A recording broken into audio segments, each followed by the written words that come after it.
Yo, what's up mga ka-treasure? So, magbubukas tayo ng isang TCG pack and that's the cookie run. So, hanapin muna natin siya kasi medyo madami na tayong tambak dito. So, hindi yan. Yung bagong cookie run yung buksan natin. Ayan. So, this one. So, ito yung binili ng kapatid ko nung birthday niya. Ngayon lang natin bubuksan. So, tignan natin kung swerte yung pili niya dahil birthday niya that time. So, huwag na natin patagalin. Let's open this up. And let's see kung ano yung makukuha natin. By the way, yung cookie run nga pala ay meron ng these 3 variants.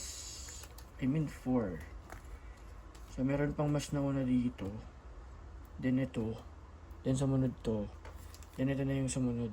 So ito yung pinaka-latest na cookie run na TCG. So, again, nabuksan naman na natin siya. Tabi natin yan din. So, tingnan natin kung iswerte ang aking kapatid. So, ayan. So, common red. Hindi siya hit. Yellow common green, so meron pa pala, ayan. So last card natin,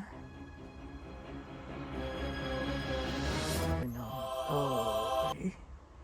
So meron tayong rare na yellow, so ayan yung nakuha niya, at least hindi common lang.